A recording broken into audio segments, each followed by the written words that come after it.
Nos alcanzó la modernidad. Muy buenos días, tengan todos ustedes. Muchísimas gracias por estar aquí en un evento más del capítulo Nuevo León de la Barra Mexicana, Colegio de Abogados, AC, donde hoy tenemos el placer de presentar al distinguido doctor Enoc Mojica Sousa. Hasta apellido de autor jurídico tiene. ¿Se acuerdan de los códigos de edición Mojica? Bueno, él nos va a hacer el honor de disertar para nosotros sobre el tema el referente ético del mundo contemporáneo. Bienvenido, doctor. Muchísimas gracias por estar con nosotros. Muchísimas gracias a ustedes. Un gusto estar aquí. Bueno, llega con las mejores credenciales y con las mejores recomendaciones. Doctor, me voy a permitir a continuación hacer una pequeña reseña de lo que es el currículum tan extenso del doctor, pero aquí ya me di cuenta que está súper. Ya lo cortamos. Ya lo cortaron. Muy bien. Para empezar, él es licenciado en Economía, maestro en Prospectiva Estratégica y doctor en Estudios Humanísticos, con estancia de investigación en la Universidad Hebrea de Jerusalén. Cuenta con estudios en Public-Private Partnership and Collaborative Governance de la Kennedy School de la Universidad de Harvard y una certificación profesional en Gestión Pública para el Desarrollo por el Banco Interamericano de Desarrollo. Ha tomado cursos de capacitación en construcción del futuro, desarrollo inclusivo, diagnóstico de problemas sociales, manejo de datos para la efectividad de las políticas públicas, gestión de gobiernos subnacionales para resultados, creación literaria, mediación y resolución de conflictos. Perdón, me fui de religión como fuente de conflicto y paz. Híjole, qué importante. Así como cursos del judaísmo, hinduismo, budismo e islam impartidos de forma virtual por la Escuela de Divinidades de la Universidad de Harvard. Ha trabajado como consultor del sector público en temas de redes de colaboración y gobierno colaborativo y en el sector privado en temas de innovación, control interno, procesos de cambio y prospección estratégica. Cuenta con 18 años de trabajo continuo en organizaciones de la sociedad civil, 10 de estos años como voluntario y 8 como profesionista y consultor en procesos de profesionalización y fortalecimiento institucional.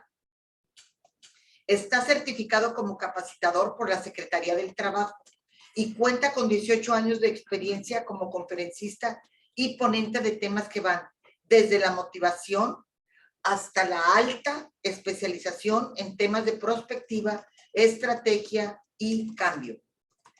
Es coautor del capítulo Organizaciones basadas en creencias, el compromiso que construye valor social, texto que abre el libro La importancia de las creencias en las organizaciones contemporáneas y su impacto social. Es el título del libro, en el que también participó como coordinador bajo la dirección del doctor Rafael de Gasperín. Colaboró también con el doctor José de Jesús Salazar, en una evaluación, es que los conozco muy bien, perdón, de impacto, bueno, el doctor JJ lo conocí, que se presentó en la conferencia, por favor dígame cómo tengo que pronunciar esto. RELAC, son siglas.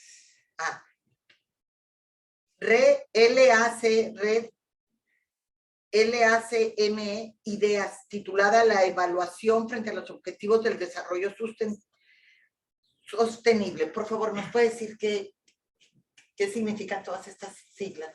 Son asociaciones similares a lo que ustedes están teniendo vinculadas con temas de evaluación de impacto social, de proyectos sociales. Excelente, muchas gracias por ilustrarnos. Transformando la vida a través de la colaboración global y regional. Es también coautor del artículo Prácticas Transparentes en la Empresa, Paz y Sostenibilidad, publicado por la revista Perspectiva Empresarial. Actualmente el doctor Enoc es director de Misión y Planeación Estratégico en Villas, una organización social que promueve el valor de los vínculos de apego en la primera infancia, donde lidera procesos de profesionalización institucional con proyección prospectiva. Adicional a esto, lleva proyectos de consultoría y es profesor de cátedra en el Tecnológico de Monterrey y en Válida. Es también miembro del Consejo Directivo de Plastic Oceans México en temas de planeación e impacto social. Impresionante. Entramos ya en materia con el doctor Enoch. Muchísimas gracias, un gusto estar aquí. Vamos a empezar con un pequeño ejercicio. Me gusta siempre no entrar así de lleno con la palabrería, sino tratar de entrada de mirarnos. Pero este ejercicio que vamos a hacer tiene mucho que ver con lo que vamos a platicar ahorita. Entonces, lo vamos a hacer, nos vamos a quedar así con un poquito de la duda de por qué es que estamos haciendo esto. Y más adelante, en la plática que vamos a estar teniendo, lo voy a sacar y va a salir el porqué del ejercicio. Entonces, vamos a tratar de agarrarnos una pareja de la que estamos ahí a los lados, más o menos, y vamos a hacer un pequeño ejercicio en 2 bloques de 30 segundos. Déjenme pongo aquí el cronómetro para que no se nos vaya. Las personas que están en línea, si tienen a alguien ahí, díganle, oye, ven tantito, vamos a hacer un ejercicio, o si no, cierran los ojos y se imaginan que están enfrente de una persona. Ya todos tenemos nuestra pareja, 2, 2, 2, 2, 2, ¿sí? Ok. ¿Y yo con la estrella o con...? Como ustedes quieran. Con la estrella. Con la estrella. Y entonces Para ustedes que esté viciado. Ustedes tú vas para allá. ¿Sí? Va, cuidado con la ansiedad. ¿Sí? Entonces, vamos a hacer lo siguiente. Primero, déjame pongo aquí para que no vaya a ser que se nos pase el tiempo. Pero lo primero que vamos a hacer, a lo mejor es un poquito incómodo, pero no pasa nada, ¿no? Pues Se vale. es miércoles a las 9 de la mañana, es un buen momento para tener momentos incómodos. Vamos a hacer lo siguiente. Durante 30 segundos, vamos a tratar de ver a la otra persona. No vamos a tener que decirlo, no se preocupen, ¿ok? Vamos a tratar de ver a la persona que tenemos enfrente como si fuera una cosa. Una cosa. Pero literal como si fuera una silla, una mesa. Otra vez, no se los voy a preguntar. Pero traten de como si yo les dijera, vamos a ver esa silla. Y en algún momento ustedes les voy a preguntar. A ustedes no les voy a preguntar, pero es la suposición. Les voy a preguntar qué ven en esa silla. Entonces ustedes van a empezar a tratar de buscar o identificar características. ¿Ok? De cosa. Entonces vamos a tratar de ver a la otra persona como una cosa y vamos a tratar de ver sus características como si fuera una cosa. Si usted conoce a la persona de enfrente relativamente bien y le vienen cosas que no solo tienen que ver con lo que usted está viendo, sino con lo que usted sabe de esa persona, se vale mientras lo vea como cosa, como utilidad, como cosas que puede usted sacar de esa persona. ¿Les parece? 30 segundos. Y ahorita vamos a hacer otro ejercicio para que no nos quedemos tan mal. ¿Va? Empezamos. Pueden verlo de arriba abajo, como ustedes quieran. ¿Ok? 1, 2. Pueden ser críticos. Acá no le van a decir, no se preocupen. Fíjense si no se peinó. Lo que usted quiera. Es una cosa. Al final no tiene sentimientos, no hay problema. 1, 2, 3.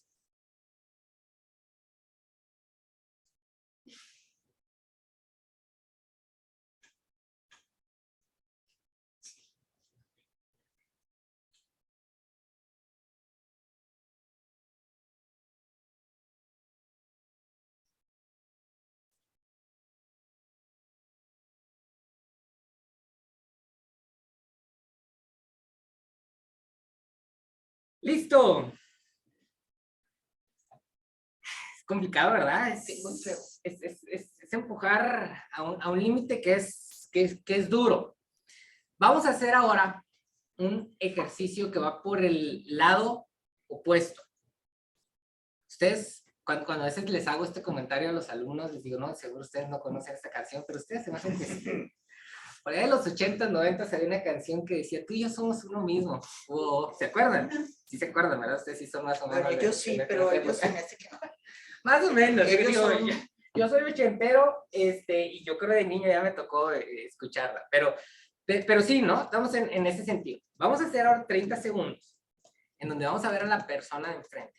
La vamos a tratar de ver solo los ojos. Sé que es difícil, de repente se nos pueden ir los ojos porque es un ejercicio pesado, ¿no? 30 segundos, usted va a tratar de integrarse con esa persona. Va a tratar de eliminar todas las barreras que la separan de esa persona y tratar de que usted y esa persona son uno mismo. Wow. ¿Les parece? Ahí va. Una. Con la misma persona. Con la misma persona. Con la misma persona. Una, dos, tres.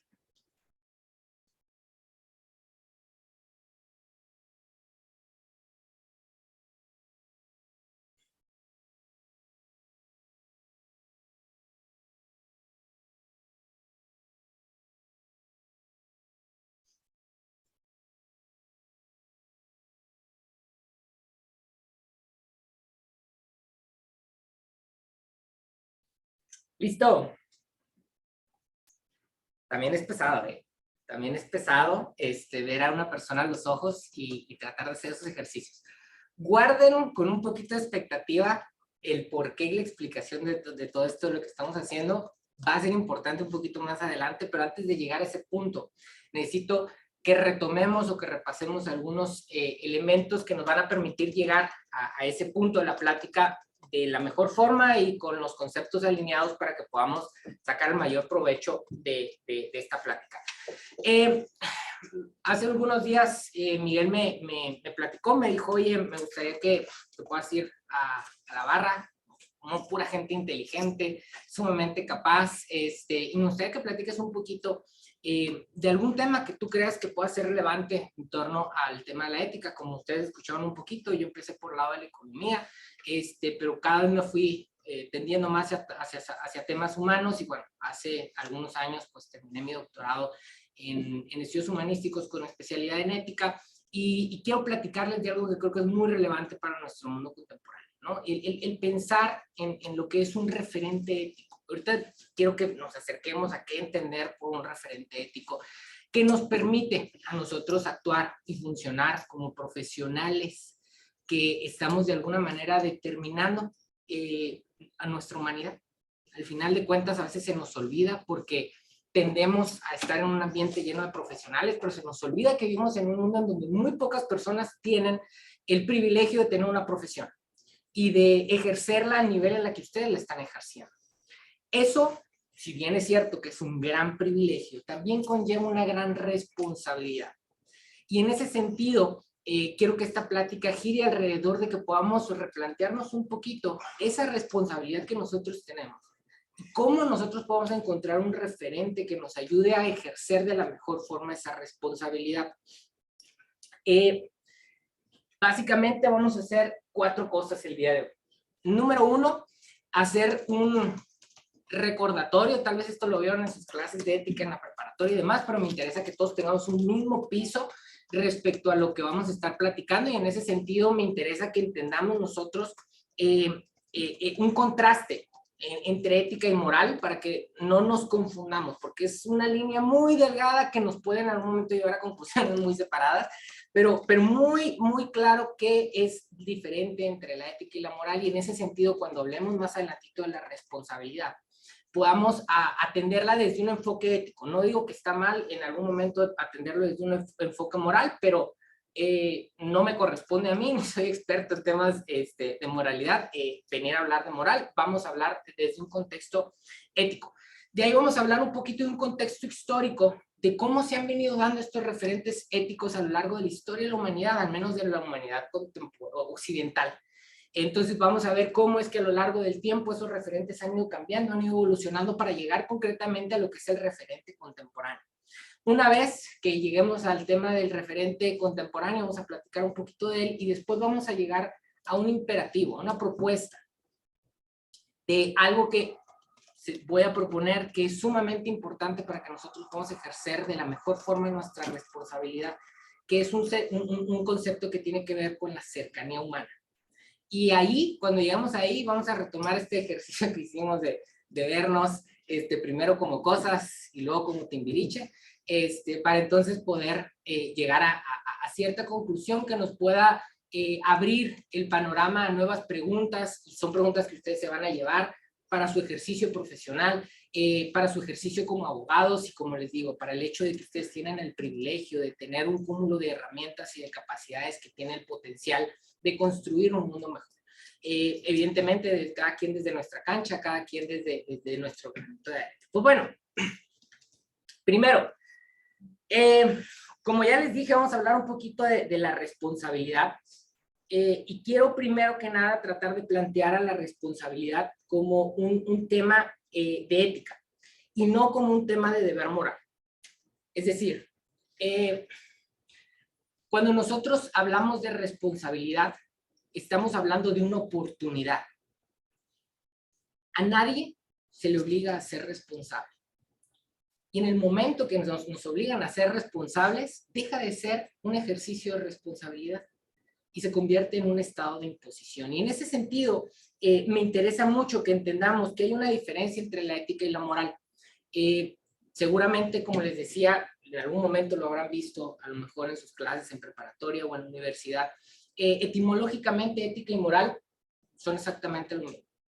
Tienen la misma raíz, significan lo mismo, pero por ahí del siglo XIII, a un sacerdote llamado Santo Tomás de Aquino, se le ocurrió decir, bueno, vamos a tratar de distanciar los conceptos para tratar de encontrar una utilidad en cierta distinción que nos pueda de alguna manera desarrollar los conceptos de mejor manera. Y en ese sentido se estableció desde ese momento, y evidentemente es una línea de pensamiento que existe, que la ética y la moral son cosas distintas. ¿En qué sentido son distintas? Pues bueno, la ética, decía Santo Tomás de Aquino, y seguimos diciendo muchos eticistas, es una reflexión filosófica sobre la moral. ¿Y qué es la moral?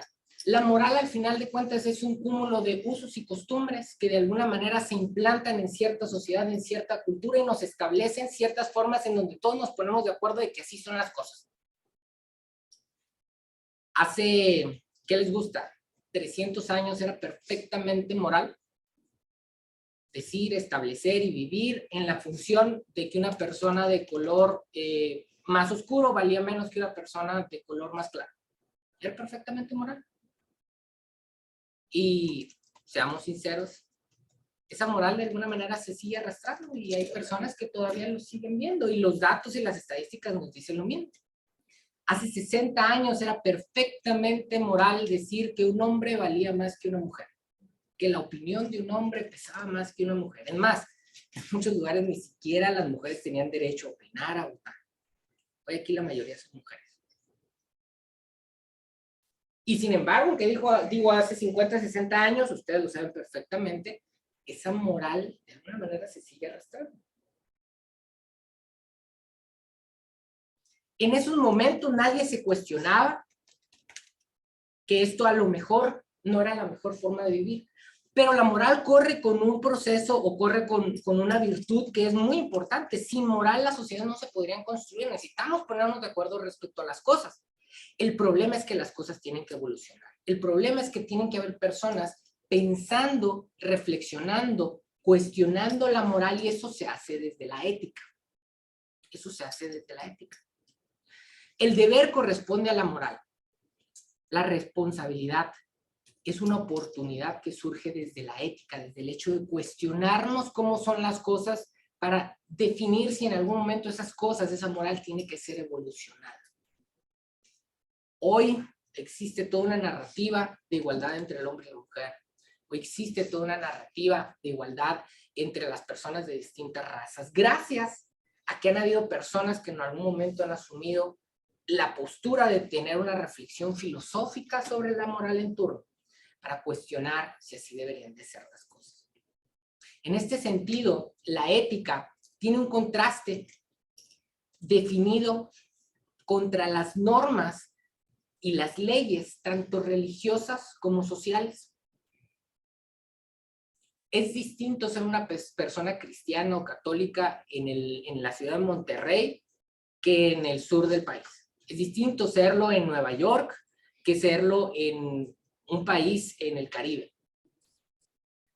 Existe cierta normativa religiosa dentro de las distintas denominaciones religiosas que van marcando ciertas leyes y doctrinas que aparecen como un marco y que se van manifestando de distintas formas en distintas culturas y que van evolucionando a través del tiempo. No es lo mismo ser un católico en el año 2022 que ser un católico en el año 1000.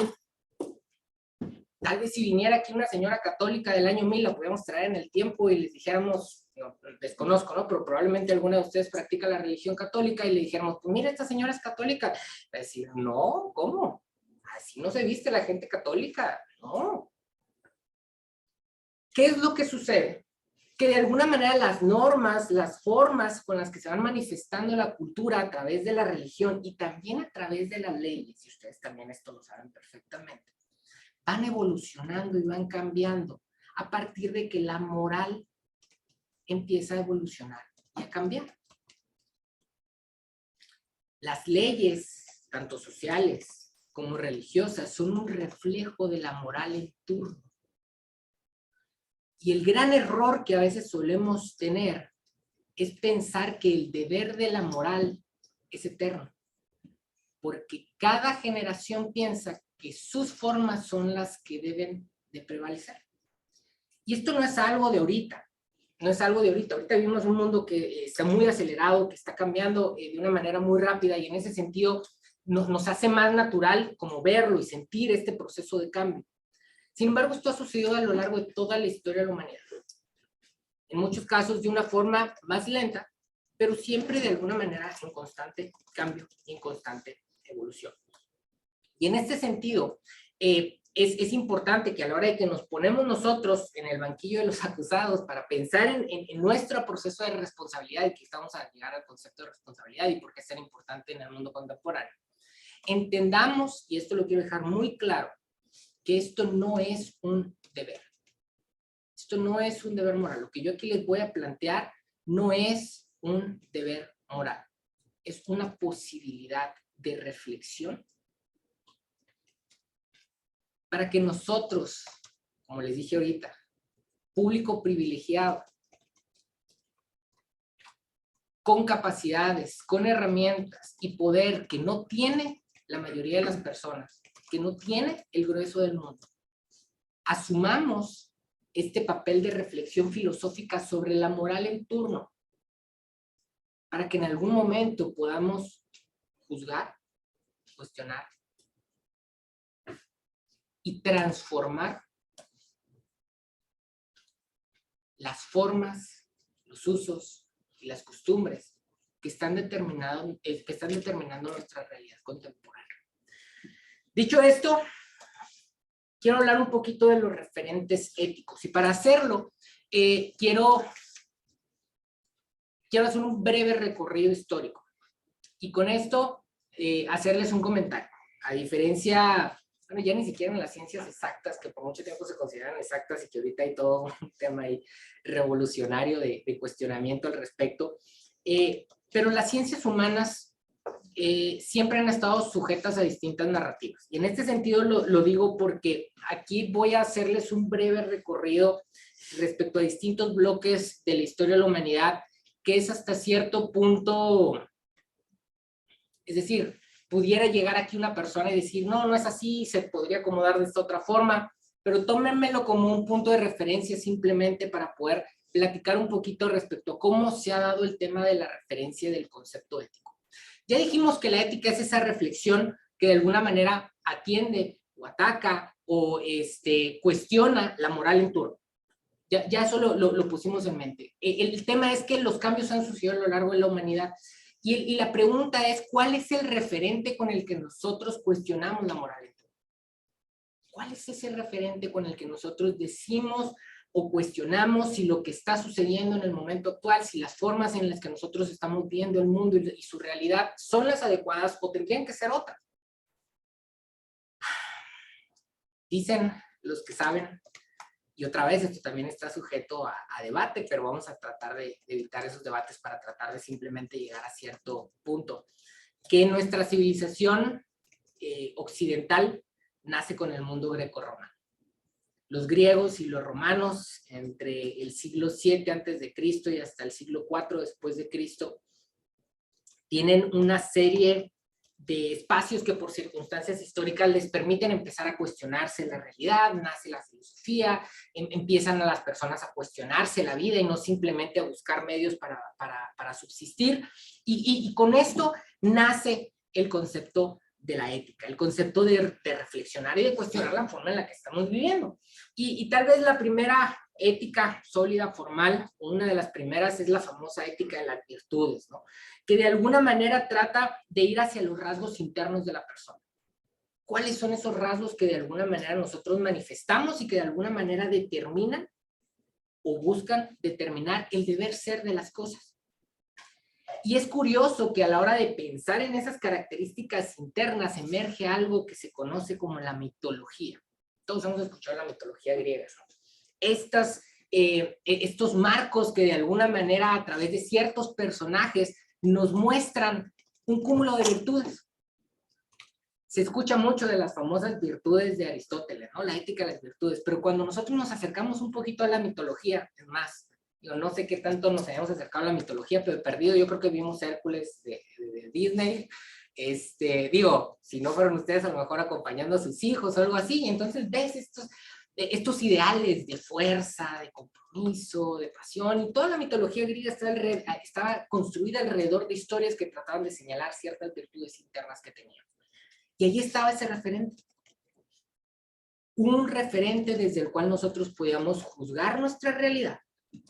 Y desde ese juicio nosotros poder evolucionar o cuestionarnos cómo debería de ser esa realidad.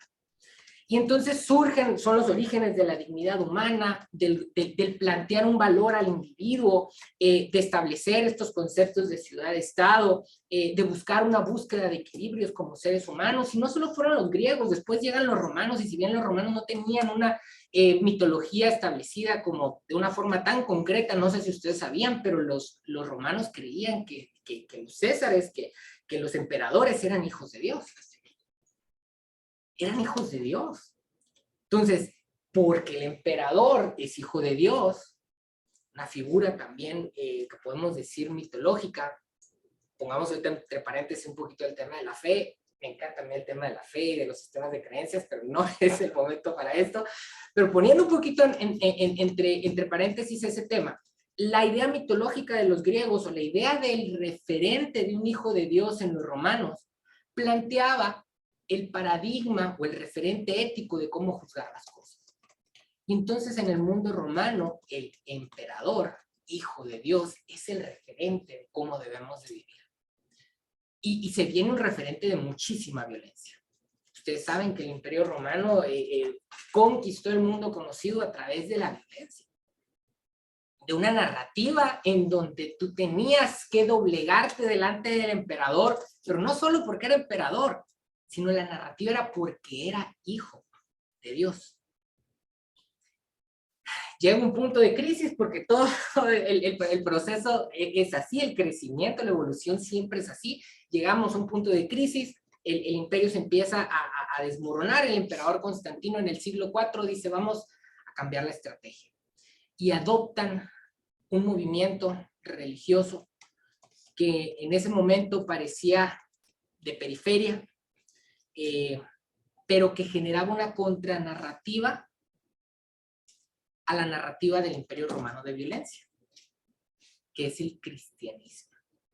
De hecho, mucho de lo que nosotros hemos escuchado del cristianismo, ese tema de Jesús es el Señor, es precisamente una contrapartida del dicho de César es el Señor. Y esto veámoslo de forma simbólica, ¿no? Es decir, cuando durante cientos de años en la conquista se plantea el hecho de que César es el Señor, se está planteando que la violencia es el Señor, que el referente ético, que la forma de organizarnos como un mundo giraba alrededor de la violencia, y el mismo imperio al ver la crisis que se estaba dando dice necesitamos dar un giro de 180 grados, aquí hay un grupo marginal que dice que el Señor o que el Hijo de Dios es una persona que fue en sentido contrario de la violencia, que se entregó, que generó el amor, que la paz, que el reconocimiento. Empieza a ver toda esta contranarrativa, tratan de rescatarlo, no es rescatable ya el Imperio Romano. Se rompe en pedazos, pero permanece el cristianismo. Y durante prácticamente casi 1000 años, lo que se conoce como la Edad Media, el referente ético fue la religión cristiana. Concretamente la religión cristiana. Hay una ética cristiana que se construye desde los dogmas. en donde Dios es proveedor, es quien crea, es quien genera conocimiento. La Biblia es la fuente de respuesta última, y la moral en turno decía que cualquiera que pensara distinto estaba equivocado. Y hasta ya que, curioso, ¿no? Primero era el sentido contrario de la violencia, pero pues al final terminaron quemando gente porque no se apegaban al referente moral que existía en esa época. Entonces, ese cristianismo en algún momento, fíjense qué curioso es, o sea, normalmente la reflexión ética termina por convertirse en moral. Entonces, es esta religión que va enmarcando de alguna manera los parámetros de cómo nosotros vamos interpretando las cosas, se convierte en el referente. Atención, no sé, digo, intuitivamente seguramente su cerebro ya lo va pescando, pero fíjense cómo los referentes se van arrastrando. O sea, no es como que se pierden, ¿eh? Y a ver, muchos de aquí tenemos creencias religiosas, muchos probablemente porque vivimos en una sociedad que es así, somos cristianos, y en ese sentido, mucho a lo mejor de nuestra construcción de formas, de costumbres, de lo que nosotros nos guiamos para tratar de saber cómo debemos de vivir y demás, tiene que ver con el cristianismo. No digo que esté mal, lo único que digo es que ese fue el referente que sucedió en la Edad Media, y que seguimos arrastrando, como seguimos arrastrando mitología, como seguimos arrastrando violencia como formas de imposición. Todos los referentes van de alguna manera dejando su huella. No es como que se muere una cosa y empieza la otra, sino que más bien es como una evolución en donde se van integrando las cosas. Como todo, llega una crisis, se nos acaba el teatro de la Edad Media y viene una época que se conoce como la modernidad. La crisis, evidentemente, como todas las crisis, evidencian muchos huecos en las formas presentes, y aparece algo que se conoce como la ética deontológica, la ética de los deberes. ¿Qué cosas debemos de hacer nosotros? Y la ética de las consecuencias, la ética teológica de la utilidad, que por cierto nuestro sistema económico está construido fuertemente sobre la ética teológica de las consecuencias, el utilitarismo, las cosas son buenas o malas en función del producto que entregan final. Y entonces tenemos este marco moderno en donde nosotros estamos buscando ahora sí el progreso. Nos vimos frenados mucho tiempo en la Edad Media, no nos dejaban hacer nada porque todo tenía que pasar por la iglesia, y si no tenía un referente religioso, pues entonces no servía, y tú no pienses porque el que piensa es Dios, y tú no crees nada porque el que crea es Dios, y si creas algo tiene que estar relacionado con Dios. Y cuando por fin rompemos eso, cuando la reflexión ética rompe con esto, por cierto, esta ruptura con la Edad Media y con las cuestiones religiosas nace precisamente con Tomás de Aquino. Y él era religioso, él de hecho es considerado un santo dentro de la iglesia, pero las líneas, el pensamiento que en algún momento permitió romper con la Edad Media nace precisamente con él. Al retomar el decir, a ver, es que también es importante el conocimiento, no solo se trata de un tema de fe. Y nace ahí un proceso que después desencadena en que se rompan estos elementos, ¿no? Llega entonces, les decía, la modernidad, el sistema económico que tenemos brinca de estos parámetros. Por cierto, creo que todos coincidimos que el sistema está en crisis, hablando concretamente del sistema capitalista. Lo venimos arrastrando desde la modernidad, necesitamos evolucionar el sistema también con los nuevos referentes éticos, pero para allá vamos. Y entonces el referente ético de la modernidad es la razón humana. Todos han escuchado el famoso pienso, y luego existo. Pienso, aquí, la razón, y esto, que nos lo frenaron por tanto tiempo con temas religiosos, es la solución. Y a través de nuestro conocimiento y de nuestras capacidades, nosotros vamos a conseguir el progreso absoluto. ¿Alguien se acuerda qué dice la bandera de Brasil en la bandita, en su escudo? Orden y progreso. Orden y progreso. Son los grandes parámetros de la modernidad. Orden y progreso. Y vaya que hemos tenido gran progreso, al menos desde la parte económica, ¿no? Por mucho que hoy somos conscientes de que existe gran desigualdad, las condiciones en las que vivimos hoy versus hace 200, 250 años, antes de que el sistema económico, que está muy basado, le repito, en la ética moderna, despegara, son sumamente diferentes, ¿no? Hoy hemos conseguido un progreso impresionante, impresionante. Hoy todos nosotros tenemos más comodidades de las que tenían los reyes hace 1000 años. ¿Por qué? Porque pues tenemos la tecnología, el conocimiento nos ha permitido desarrollar ciertas cosas y de alguna manera generalizarlas. Y atención, no estoy diciendo que ya estamos bien, por eso la ética continúa y por eso tenemos que seguirnoslo cuestionando, ¿no? Hoy nos enfrentamos a otro tema de retos, otro tipo de retos, perdón, pero la modernidad generó grandes cambios y grandes beneficios. Sin embargo, a finales del siglo XIX, principios del XX, ya muchos pensadores empezaron a dar cuenta de que algo estaba mal. Y esto empieza a acercarse a lo que ahorita hicimos con el ejercicio de ver las cosas como simplemente objetos. La razón y el progreso nos empujaban a tratar de cosificar las cosas. De hecho, el conocimiento tiene que ver con la capacidad que tenemos nosotros de separar cosas. Para yo definir algo, necesito distanciarlo de las demás cosas. Yo quiero definir algo y entonces le pongo ciertas características, ciertas etiquetas que precisamente me dicen que es distinto a otras cosas. Cuando les pedí que hicieran el ejercicio de ver a la otra persona como una cosa, lo llevé al extremo, les dije solo véanlo como una cosa, pero veamos, seamos sinceros, ¿no? Constantemente hacemos este tipo de cosas. Y no digo que necesariamente está mal, atención con esto. ¿Alguien tiene alguna duda? No sé.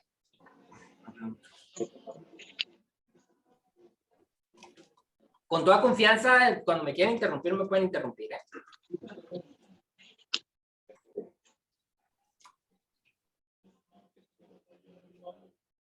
Si no les molesta, me voy a quitar el saco.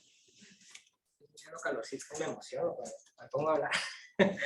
Bueno, al parecer no hay preguntas, pues si te hay preguntas, con toda confianza me detienen. Entonces, les decía, llegamos al tema de la modernidad. Llegamos al tema de la modernidad y entonces la razón es la que vale. A finales del siglo XIX, principios del siglo XX, se empiezan los filósofos a decir algo no está del todo bien. Algo no termina de hacer sentido del todo. Este tema de que estamos progresando, sí es cierto, estamos progresando, pero la humanidad, nuestro sentido humano pareciera estar desapareciendo. Y vienen estos filósofos muy pesimistas como Schopenhauer, como Kierkegaard, como Nietzsche, y empiezan a hacer una crítica muy fuerte a decir, ¿qué está pasando? ¿No? Hay una historia que dicen que es como muy conmovedora y que terminó mandando a Nietzsche al manicomio, en donde una persona va en una carreta con un caballo que parece que va exhausto y el caballo exhausto, cansado, termina cayendo al piso y le siguen pegando porque quieren que se levante para que siga funcionando. Porque ya estamos en la era industrial, porque estamos cada vez buscando cómo maximizar las cosas y en algún momento Nietzsche va y quita a la persona que lo está golpeando y abraza al caballo y empieza a llorar y le dice, te entiendo. Porque llega un punto en donde el orden y progreso empuja tanto que terminamos por cosificar. Y porque empezamos a perder esta sensibilidad de aquello que va más allá del objetivo. Y porque en algún momento nos empezamos a distanciar. Y todo esto termina de hacer boom en las grandes guerras del siglo pasado. Sobre todo en la Segunda Guerra Mundial, sobre todo en el Holocausto. Es bien interesante, me tocó leer en algún momento un texto, se me fue ahorita el nombre del apellido, pero es un texto de un teórico del cual se basó mucho Hitler para hacer toda su propuesta. Y racionalmente, el texto hace muchísimo sentido. Recuerdo que en algún momento hace una figura en donde plantea el hecho de un jardín y dice, a ver, es que si tú tienes un jardín, en algún momento tú tienes que sacar las hierbas malas. Si tú quieres que el jardín florezca y si tú quieres que el jardín sea lo más bonito que tú quieres y que desarrolles el potencial de ese jardín, pues no te vas a tentar el corazón por sacar las hierbas malas o las defectuosas o por quitar algunas y poner otras que a lo mejor son mejores. Y esa es la idea que estaba detrás de la propuesta nazi. Otra vez, racionalmente hace sentido. Evidentemente es un desastre humano. Es un desastre humano, pero hace sentido. Y si bien ya habían pensadores a finales del 19, principios del siglo XX que estaban reflexionando eso, termina de romperse la cosa con las dos grandes guerras. Y entonces, en mi opinión, nace lo que yo considero que es el mundo contemporáneo, que es el mundo posguerra, en donde nace el concepto de lo intersubjetivo. Ahorita vamos a hablar un poquito más de lo intersubjetivo. ¿Qué es lo intersubjetivo? Está esto objetivo que nos dice que están las cosas. Está lo subjetivo, que es una percepción totalmente única, pero está lo intersubjetivo que de alguna manera abre un espacio entre nosotros, para ya no solo pensar en la razón como única posibilidad, sino para entender que más allá de la razón hay un espacio que compartimos unos con otros, que es lo que nos hace humanos. Entra lo transnacional, estas grandes organizaciones como la ONU, el Banco Mundial, en donde dicen, a ver, es que si cada quien anda buscando su propia razón, vamos a tener una tercera guerra mundial. Y cada quien va a tener sus razones para defenderlo. Entonces necesitamos empezar a pensar desde esto, desde este espectro de lo intersubjetivo, en donde ya no eres ni tú ni él, sino que vamos a ver cómo coordinamos, vamos a ver cómo encontramos espacios en común. Se rompen las grandes narrativas en donde existían estas posturas en donde las cosas son de una forma o de la otra. Las cosas son blancas o negras, porque la razón nos lleva a eso. La razón quiere que las cosas sean blancas o negras para poderlas entender. El problema es que después de que vimos que la razón tiene sus límites y que nos puede llevar a lugares muy oscuros, teníamos que entender que era necesario encontrar ciertos espacios en donde esas grandes narrativas de blanco y negro no fueran suficientes. Empiezan los temas del lenguaje, los conceptos de construcción, de la importancia de la existencia. Y aquí lo puse como subrayado, puse 3 cosas subrayadas porque son la base de lo que vamos a trabajar. Todo lo otro fue como un ponernos un poquito en contexto. Pero acá lo que sucede es que el otro, y pongo con O mayúscula, se vuelve el referente. Ya no es la referencia, la razón, sino el otro. Y el otro, concretamente, el otro que es distinto a mí. En un contexto local, podríamos decir que si yo soy cristiano, el otro es el católico. Que si yo soy moreno, el otro es el blanco. Que si yo soy heterosexual, el otro es el que tiene una diversidad o tiene una postura distinta a la mía. El referente ético es el otro. Precisamente el que es distinto a mí. Precisamente el que piensa distinto a mí. Precisamente el que tiene características, circunstancias distintas a las mías. Otra vez, acuérdense. Las fechas que les estoy poniendo hasta 1989. Era justo tal vez el pico de la historia de la humanidad de polarización, ¿no? Estaba la Guerra Fría. El tema de la polarización era lo que se estaba viviendo de una manera muy fuerte, pero esa era, digamos así, la moral, pero el referente ético o el cuestionamiento ético era no. Tenemos que empezar a pensar diferente, porque esto no está funcionando. Con la caída del muro de Berlín en 1989, se abren las posibilidades. Entra un concepto de ética y responsabilidad, que ahorita les voy a platicar un poquito más de eso. De hecho, digo, quien lo escribió y quien lo desarrolló es un filósofo que se llama Hans Jonas, escribió el libro en 1979, pero pone a la responsabilidad como un eje. Y hoy la responsabilidad está en boca. Creo que no todos necesariamente la entienden, pero ustedes saben que la gran mayoría de las empresas, de las organizaciones, tienen su departamento de responsabilidad social empresarial. ¿Sí? Digo, repito, no sé hasta qué punto terminan de entender de fondo lo que hay detrás de esto, porque si piensan que simplemente es dejar cierto dinero residual para, pues, ahí que alguien diga a quién le damos el apoyo y me desentiendo, no es eso responsabilidad. Si piensan que es simplemente una estrategia fiscal o una estrategia para que de alguna manera tener yo un certificado de que todo está bien, ok, ¿no? A lo mejor están cumpliendo moralmente, pero no están haciendo un ejercicio ético de la responsabilidad. Al principio les dije la diferencia. De la responsabilidad en el momento que se convierte en un deber, se echó a perder. Entonces, llega la ética de la responsabilidad en un contexto de pluralidad, de desigualdad, de vacío, de cansancio, de cambio, de un crecimiento tecnológico exponencial, que es el mundo en el que estamos viviendo. ¿Sí? Es el mundo en el que estamos viviendo. Y en este contexto, y otra vez, aquí evidentemente cuando lo estás viviendo, pues evidentemente, pues distintas personas tenemos nuestras posturas, existen distintas corrientes. Existe una corriente que yo comparto y sobre la cual yo he desarrollado mi trabajo en temas éticos, de entender que el referente ético contemporáneo tiene que ver con la idea de nosotros. La idea de nosotros.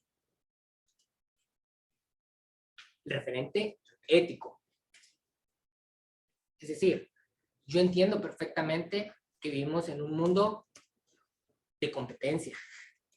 Vivimos en un mundo que tiene un sistema económico, al final estudié yo economía, ¿no? O sea, entiendo cómo funciona el mundo y el sistema, ¿no? No me puedo salir de ahí, o sea, no, tampoco me van a decir, oye, pero pues tú también quieres ganar más que menos, entonces eres un hipócrita. Al final, todos vivimos la moral en turno, pero tenemos la responsabilidad de empezar a cuestionar. Tenemos la responsabilidad de decir, ¿qué sigue? Porque los momentos de crisis en el Imperio Romano, en la Edad Media, todos nos llevaron, o en la modernidad con el tema, nos llevaron a situaciones dolorosas. Nos llevaron a situaciones límite. Y yo no sé ustedes, pero yo creo que estamos acercándonos a una situación límite. Y no han pasado a lo mejor los 200, 300, 400 años que pasan en los bloques, porque hoy las cosas cambian de una manera mucho más rápida. Y necesitamos nosotros también actuar de una manera mucho más rápida. Y si bien les digo, la moral en turno no piensen en nosotros, la reflexión ética sí tendría que empujarnos a eso.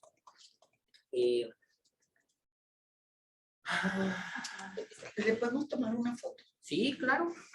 Me la tomo porque apagué mi celular.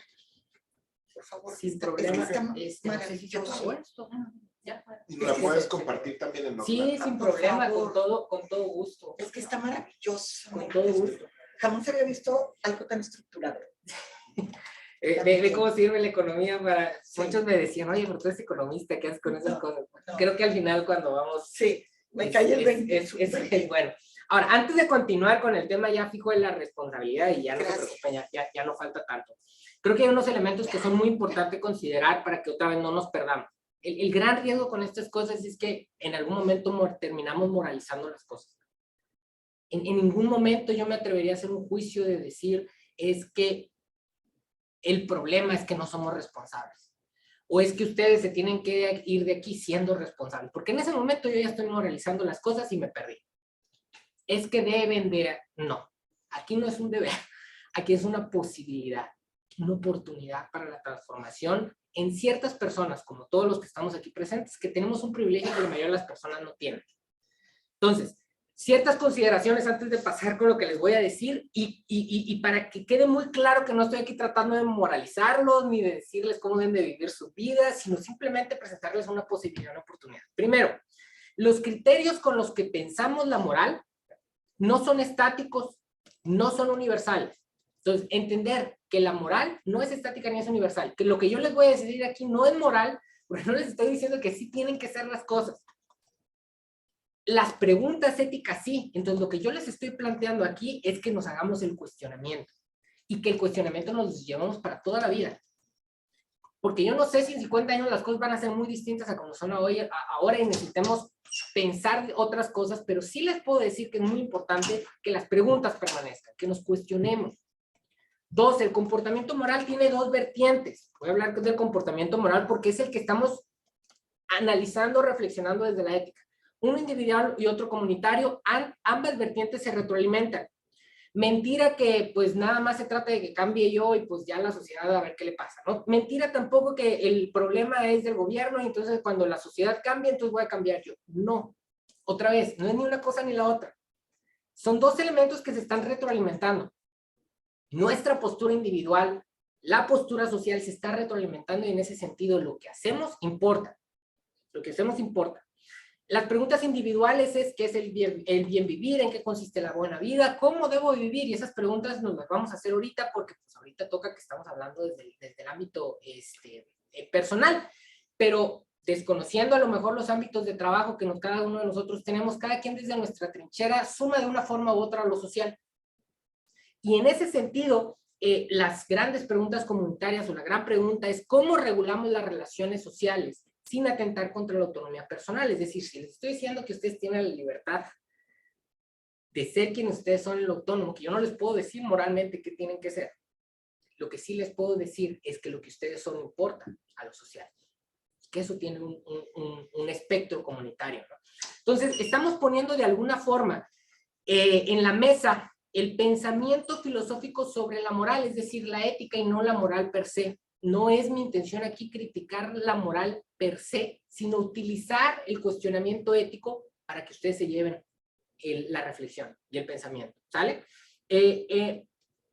Recordar que aunque ahorita con los bloques que yo les puse, el momento ético o el planteamiento ético o las posturas incluso morales de la modernidad ya pasaron en teoría, y que nos dimos cuenta en el Holocausto y demás que eso estaba en crisis y que necesitábamos algo distinto, lo seguimos arrastrando y nuestra mente sigue pensando en progreso. Y no está mal, repito, no está mal, es parte de nuestro proceso de crecimiento, pero necesitamos entenderlo, ¿no? No se trata simplemente de pues, vamos a hacernos todos hippies y entonces ya nadie compite y entonces, no. Y sería un error mío planteárselos así, sería un error moralizarlos al hecho de decirles que así tienen que hacer las cosas y entonces la revolución. Sería un error porque los estaría tratando de moralizar y estaría negando la historia que nos ha traído hasta donde hemos llegado. Es importante también entender, y en esto yo sé que no es algo normal que se plantea, pero por todo el estudio que yo he hecho de los sistemas de creencias, estoy convencido que es muy importante tomar en cuenta los sistemas de creencias, lo que la gente cree a la hora de pensar en estas cosas, pero desde un aspecto del cuestionamiento, no de la moral. La moral cada quien y su religión hay que respetarla, ¿no? Pero a la hora de cuestionar eso necesitamos tener en contexto eso. Y en ese sentido, el mundo contemporáneo occidental en que nosotros vivimos está construido sobre bases judeocristianas, así seamos ateos o agnósticos. El mundo que vivimos es así. El mundo que compartimos está construido sobre esas bases. Y por último, los sistemas de creencias siempre han sido el referente. Si se fijan, el común denominador entre todos los referentes que les mencioné, al final tiene que ver con un tema de creencias. ¿Qué creo? ¿Qué creo? En el mito, en que el César es el hijo de Dios, o en que Jesús es el hijo de Dios, o en que la razón es la que debe de predominar, o que el otro debe predominar. Y cuando yo les digo que es importante un referente de nosotros, les estoy haciendo una invitación a que ustedes crean que es así. Porque yo no les puedo demostrar, yo no les puedo evidenciar que así es, o que así tiene que ser. Nosotros tenemos que creer en nosotros. No soy casado, los casados en algún momento aquí lo sabrán, o los que fueron en un momento casados y después dejaron de ser casados, a lo mejor lo entienden todavía más. Para que una relación funcione, hay que creer en la relación. Si no se cree en la relación y la estamos poniendo en un cuestionamiento en donde no estamos creyendo en el referente, la cosa truena. Y otra vez, es que es una línea bien delgada. Oye, no, pero eso sería entonces moralizar. Sí, porque al final la ética y la moral no son dos cosas separadas. Ahorita se las separé, pero ahora escúchenme lo que voy a decir. Pero no se las separé, ¿no? A ver, la moral es los usos y las costumbres, la ética es la pregunta respecto a esos usos y costumbres. Al final la ética y la moral les toca danzar en una armonía que las une. Pero como diría Eugenio Derbez, juntos pero no revueltos. Cuando ustedes ven a dos personas bailar, parecen una unidad, pero son dos cosas separadas. Entonces, cuando yo les digo hay que creer, Parece ser una contranarrativa de decir hay que cuestionar la creencia. A la hora de decir el referente ético está basado en una creencia, en un sistema de creencias, les estoy diciendo que hay que creer en él, pero al mismo tiempo estarlo cuestionando. Es decir, cuando yo estoy con una pareja y quiero que esto funcione, necesito creer en la relación, pero estarla cuestionando para que la relación evolucione y no se quede atorada cuando teníamos 20 años y creíamos que el mundo era de una forma, cuando ahora tenemos 40 y sabemos que el mundo es diferente y yo he crecido y la otra persona ha crecido. Y si nunca cuestioné y si dejé fija mi relación, la cosa va a tronar. Entonces, nada más quería hacer este señalamiento por el tema de decir, a la hora que yo les presento el tema del nosotros, llega un punto en donde nosotros, el referente ético, nosotros tenemos que creer en él y al mismo tiempo estarlo cuestionando hasta que dejen algún momento de ser ese referente para convertirse en otro. No sé cuánto tiempo vaya a pasar. Yo creo hoy que el referente ético es el del nosotros. Y en este tiempo, en este sentido, estábamos hablando cuando vimos al final de la tabla que vivimos en un mundo en donde es muy importante la responsabilidad para con un otro.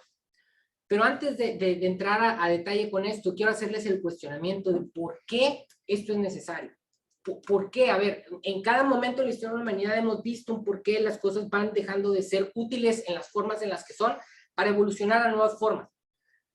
¿Por qué es necesaria la responsabilidad? Atención que ahorita la responsabilidad la tenemos todos en la boca. Antes de 1950 nadie hablaba de responsabilidad. Antes de 1980 nadie hablaba de responsabilidad como una cuestión ética. ¿Por qué hoy es importante esto? Y esto tiene que ver con algo que plantea este autor que les mencioné, que escribió o que dio origen al tema de la responsabilidad como un planteamiento ético-filosófico que se llama Hans Jonas. Él nos dice, las condiciones del querer en el ser humano han cambiado. Y déjenme les hago aquí el comentario de a qué se refiere él con esto. Todos hemos escuchado, y tal vez es, yo no sé, no soy abogado, pero tal vez sea de los primeros enunciados que tienen que ver con el tema del derecho. Me atrevo a lo mejor a aventurarlo y ustedes ahorita me corrigen. Todos conocemos que Jesús dijo en algún momento, no hagas a otros lo que no quieres que te hagan a ti, o haz a otros lo que quieres que te hagan a ti. Pero 500 años antes ya lo ha hecho Siddhartha Gautama, y 2500 años ya aparecen los primeros escritos Vedas del hinduismo. Es tal vez la columna vertebral que en algún momento nos ha planteado el cómo debemos de comportarnos con los demás, ¿sí? De hecho, hay quienes dicen que la ética de los deberes, deontológica de Immanuel Kant, que por cierto venía de una familia profundamente religiosa, es una forma de tratar de sacar de la religión este mismo concepto y tratarlo de plantear en el hecho del deber para con el otro. Pero, nos dice Hans Jonas, el problema con Kant es que vivía en una sociedad muy distinta a la de nosotros, en donde era fácil querer el bien de los demás, porque los efectos de lo que yo hacía eran inmediatos. Vivían en comunidades relativamente pequeñas en donde todos se conocían. Y entonces, si yo en algún momento le hacía algo a ella, todos se enteraban que le había hecho eso a ella. Y en algún momento ella podía vengarse porque vivía al lado de mi casa. Hoy, repito, no estoy haciendo aquí juicios moralizantes. Cargamos con estas cosas en donde de repente hemos escuchado que a veces las prácticas con las que se producen o se minan algunos de los componentes que requieren estas cosas no son las más adecuadas, que son duras, que son... Y como quiera, lo compramos.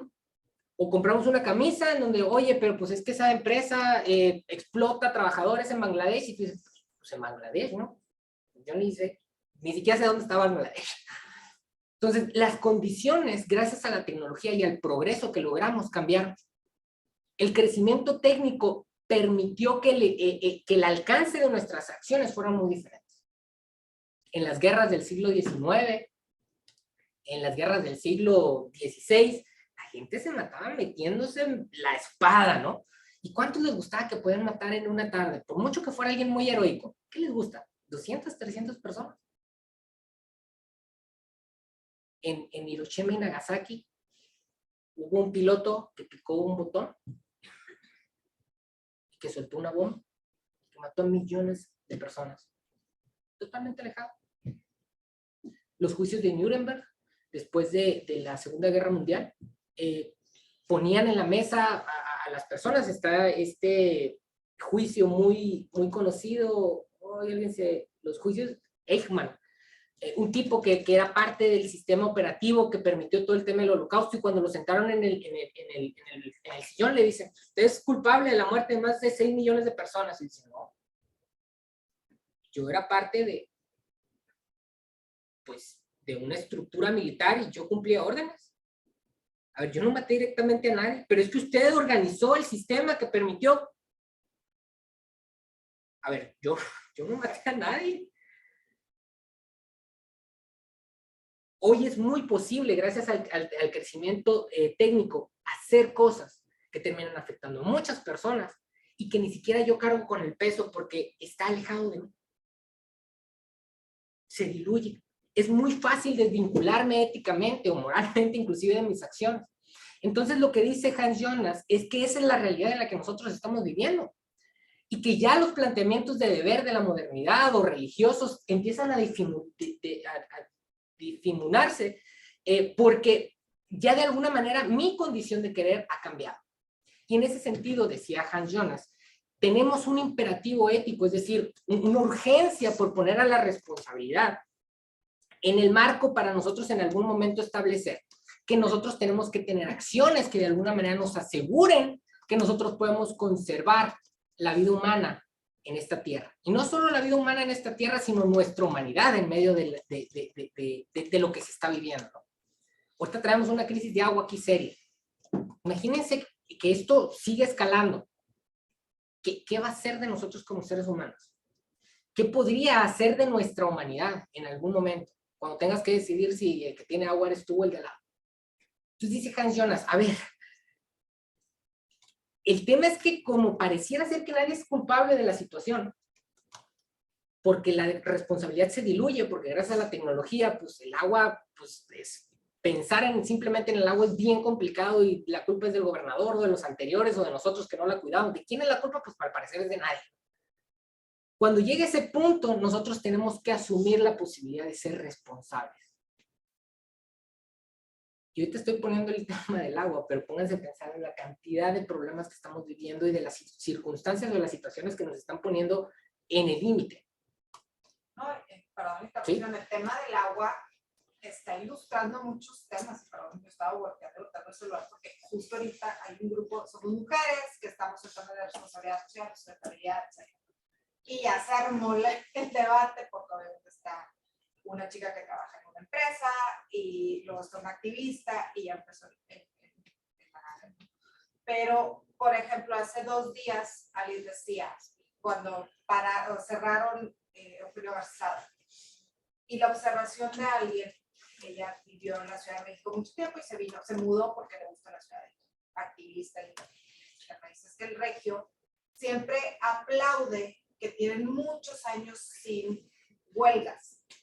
Ella empezó con el tema de, estaba sobre agua y sacó el tema de huelga y dice, para él es un orgullo. Entonces, es cierto, no estamos acostumbrados a que la gente se defienda y alce la voz y diga, esto no me gusta. Y está pasando porque hay mucha gente molesta. Oye, me paraste en la calzada y yo necesito cruzar y todo. Y espérate, es gente que no, o sea, tiene días sin agua. La migración es otro tema. Entonces, la verdad, para mí fue muy ilustrativo porque nunca había visto ese supuesto éxito de no tener huelgas.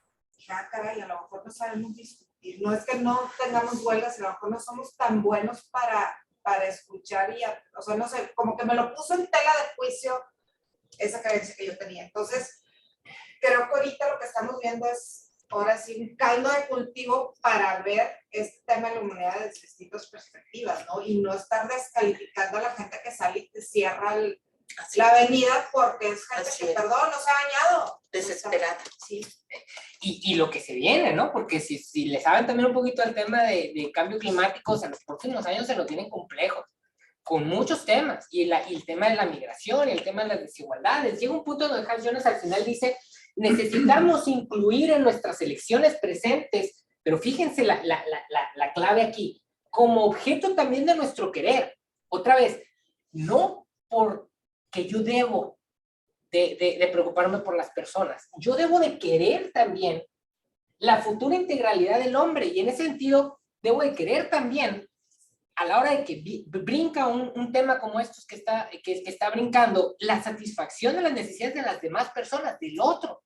Debo de hacerme responsable del otro, pero no como deber, sino como responsabilidad, porque yo lo estoy queriendo. El tema es, oye, no, pues yo cómo voy a querer, ¿no? Pues yo qué, ¿no? Yo sí tengo agua, yo tengo una cisterna, ¿yo por qué? Y esa es la gran pregunta, ¿no? Esa es la gran pregunta, porque el imperativo de responsabilidad, por un lado, pretende un valor universal, pretende de alguna manera que nosotros nos vayamos uniendo, pretende que de alguna manera podamos defender la vida de todos, porque a la hora de pensar en el otro, estoy yo, están los otros, y entonces somos todos. De la existencia del ser a través de la humanidad, es decir, que permanezca la existencia humana en 200, 300 años y que sigamos siendo humanos, que no nos vuelva a pasar lo del siglo pasado. Entonces, esta teoría de la responsabilidad es una propuesta ética que pretende un principio de renuncia, de humildad y de respeto frente a la naturaleza toda, porque nos estamos acabando, y hacia la naturaleza del hombre en particular, así como una, y esta palabra es clave, empatía con el bienestar de un otro tan ajeno que incluso podría escapar a nuestras categorías de representación. Ya saben ustedes el tema de los memes, ¿no? Ahorita con todo lo del agua, tenía algo así de que no hay que cuidar el agua para las futuras generaciones, y alguien poniendo de chiste, pero es chiste, pero lo interesante de los memes es que son chistes, pero que te están dice, no, pues yo ni hijos tengo ni quiero tener. Y ahí es donde se empieza a evidenciar que a veces ese otro, que a lo mejor es una persona del futuro que ni siquiera existe ahorita, ¿cómo pensamos en él? ¿Cómo empatizamos con esa persona que ni siquiera existe y que ni siquiera va a ser mi hijo? ¿Cómo? ¿Cómo de alguna manera podernos hacer responsables? Porque tenemos el reto de empezar a procurar la empatía con lo ajeno, que es lo que ahorita nos estaban mencionando allá. Es decir, a la hora de que hay un problema y que ese problema no me toca a mí, lo más sencillo es, pues, y no me moleste. O sea, no nomás, pues no me importa, sino no me moleste, no me tape en la calle. Porque de alguna manera somos ajenos a lo que le pasa a los demás. La felicidad o desgracia ajena no me importa. Y si hay personas en Bangladesh sufriendo para que yo pueda tener una camisa más barata, cuando tengo posibilidades a lo mejor de poderla pagar a lo que debería de costar para que tengan buenas condiciones, pues no me importa. No me importa. Y entonces es complicado en algún momento llegar a este tema de podernos reconocer como un nosotros. ¿Cómo logramos esta empatía? Ya voy a terminar. ¿Cómo logramos identificarnos con un otro en la idea de un nosotros? ¿Cómo dejo de ver a las demás personas como sillas? ¿Hay alguna manera de poder ser realmente responsables? No como deber, porque les repito, si lo hacemos como deber, ya lo perdimos. Porque lo vamos a hacer como deber mientras nos convenga. Nosotros hacemos los deberes porque nos conviene. En el momento en que no me conviene, en el momento en que sea yo o el otro, el problema es que está precisamente en esa pregunta, en que es yo o el otro. Yo que tengo cisterna o el que no tiene cisterna. Yo que no tengo que emigrar o el que tiene que emigrar. Profesor, alguna vez escuché que ecología sin conciencia de clase es jardinería. Es decir, si no siembra tus propias creencias, realmente es solo estético, ¿no? Esto era lo que nos estás compartiendo. De alguna forma sí. ¿Por qué? Y no es tampoco nada más conciencia de clase, ¿no? O sea, fíjense, yo empecé con la economía, pensando que, ahí luego en algún momento les platicaré, invitar un cafecito, cómo es que yo caí en todas esas cosas. Pero en algún momento yo me hice consciente de que había un problema serio, ¿no? Y que quería yo encontrar soluciones, me metí a la economía. Curiosamente estoy terminando las humanidades. Porque al final tampoco es un tema nada más de conciencia de clase, es un tema humano. Es un tema que termina por la postura que nosotros tenemos frente a la realidad, desde la manera en que nos llevamos con nuestro compañero de trabajo, con nuestra pareja. Si yo no tengo la capacidad de vernos como un nosotros, todo lo demás es discurso. Mientras yo no tengo la capacidad de realmente ser empático con el otro, y podemos pensar, sí, pobre gente que está en África o en el sur de Nuevo León, no. O sea, la postura tiene que nacer en la forma en la que yo veo y experimento la realidad, y eso se manifiesta primero con las primeras personas que tengo al lado, con mi pareja, con mi compañero de trabajo, con quien trabaja subordinado a mí, con mi jefe. ¿Cómo visualizo esas formas? Ya vamos a terminar. Y entonces llegamos a algo que he nombrado como el imperativo de cercanía. La única manera que tenemos de empatizar con las demás personas es acercándonos a ellas.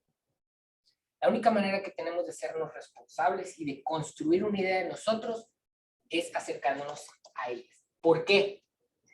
Hay un teórico que se llama Martin Buber que en algún momento plantea que los seres humanos somos relacionales. ¿Estamos de acuerdo? Todos somos relacionales.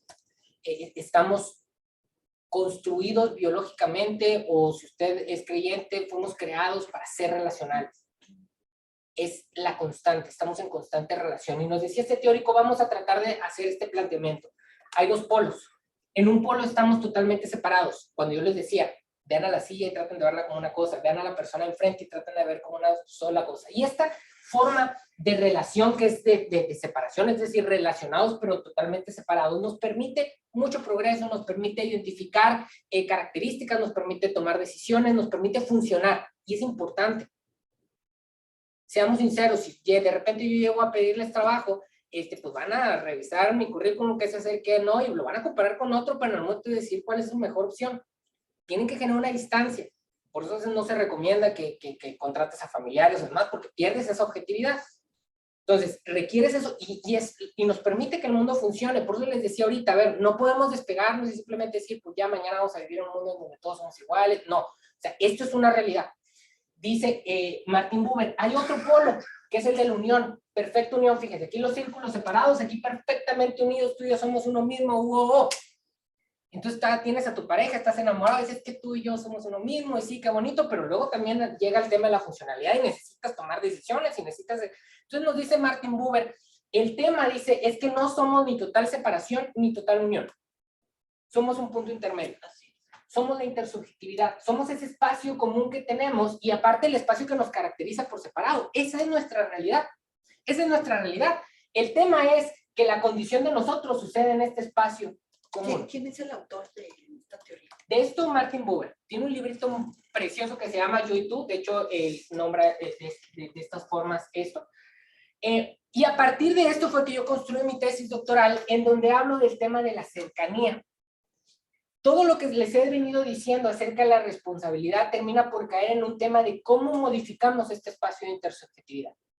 Y es muy sencillo. Conforme nosotros nos acercamos, pasamos tiempo, conocemos al otro, este espacio se va haciendo más amplio. La cercanía. Y entonces es un espacio común en donde yo soy responsable y en donde yo quiero realmente el bienestar del otro.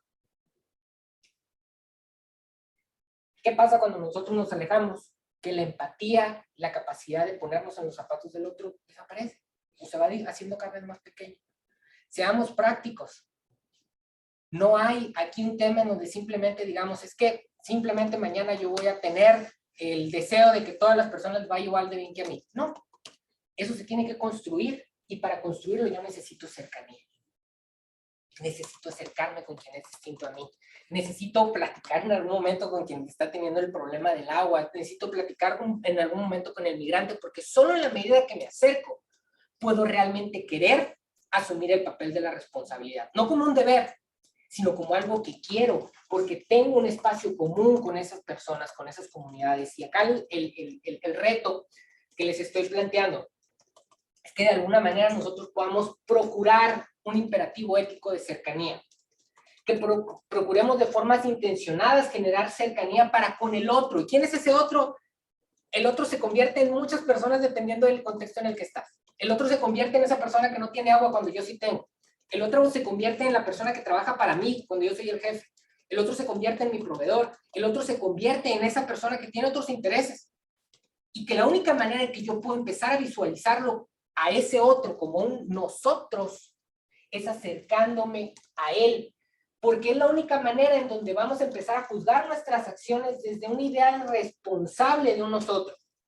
Entonces, debemos de alguna manera mantener con el otro la cercanía suficiente para identificarnos con él a través de un nosotros, de forma que De otra forma, perderás el sentido de empatía que te lleva a actuar de manera responsable. Porque la responsabilidad otra vez no es un deber, sino es una posibilidad. Y esa posibilidad sucede cuando nosotros nos acercamos a otros. Desde nuestra pareja hasta, oye, a lo mejor no puedo ir a Bangladesh, pero ¿por qué no ver un documental de qué es lo que está pasando?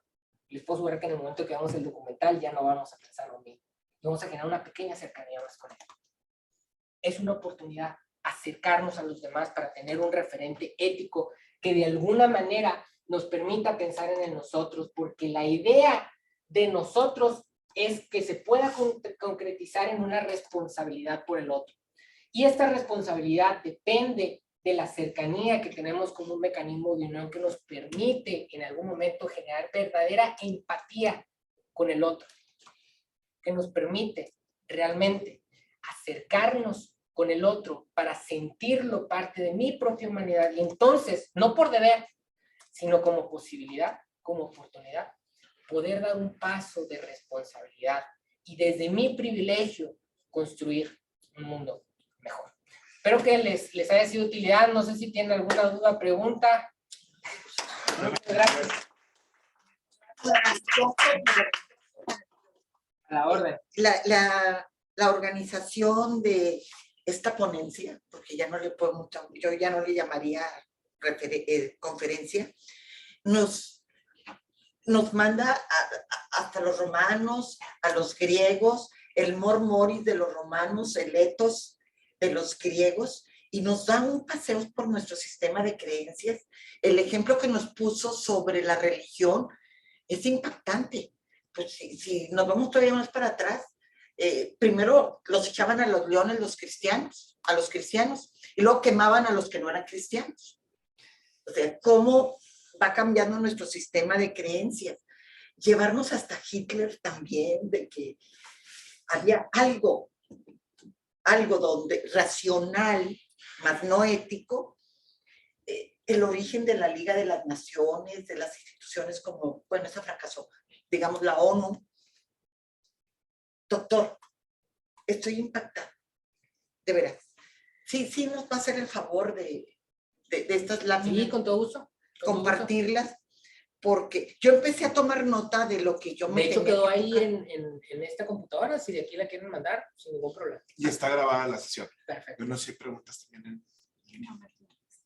Bueno, yo también quiero hacer una referencia muy importante que hizo usted a Santo Tomás de Aquino, que doctor de la Iglesia y su suma teológica, cómo puso fin realmente, fue el que inició la crisis de la reflexión. O sea, la Iglesia en manos de Lutero, prácticamente.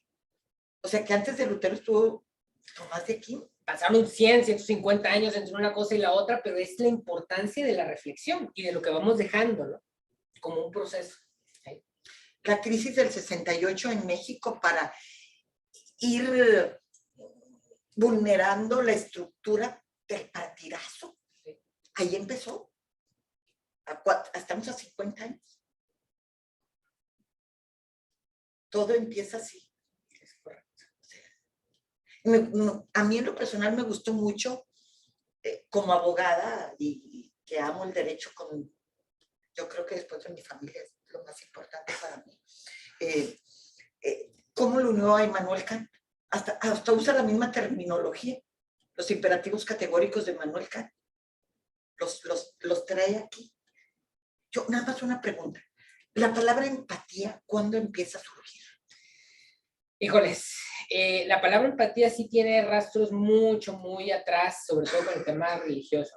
O sea, el tema religioso siempre ha puesto el tema de pensar en el otro. Ya como un referente ético es contemporáneo, ¿no? Es de aparte de la responsabilidad para acá que ha empezado a surgir la importancia o la necesidad de cuestionar la importancia de pensar en el otro, porque les decía, antes no era necesario.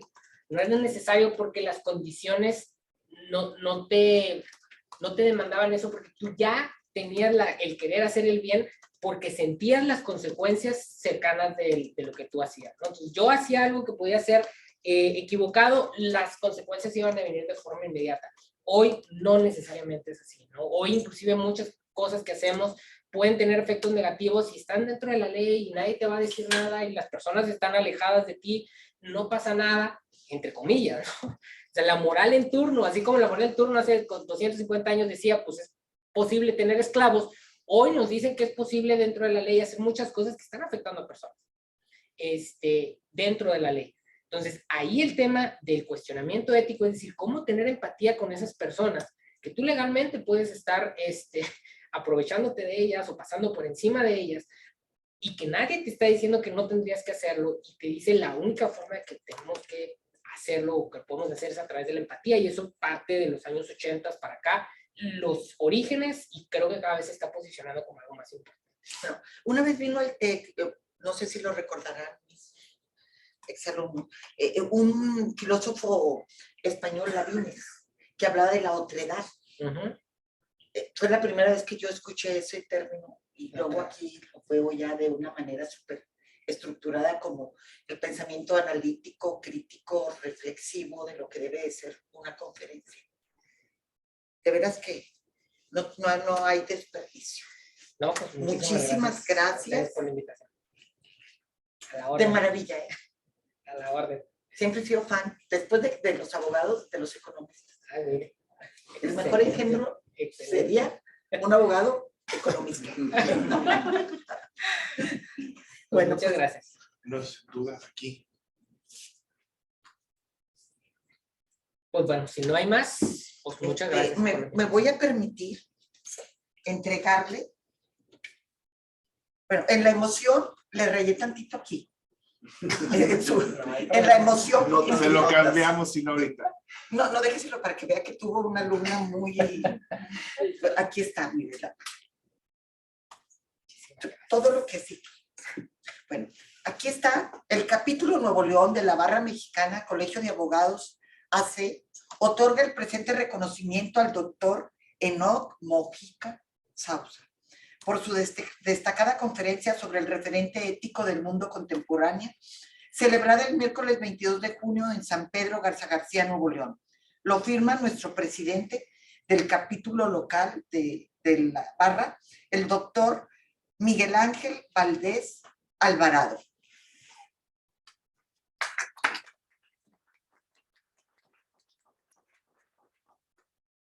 Muchísimas gracias. Un verdadero honor. Un honor para mí también estar aquí con ustedes. Muchas gracias, Miguel. Que no le cambien. Muchísimas gracias. Que no se lo cambien. Cerramos transmisión. Cerramos transmisión.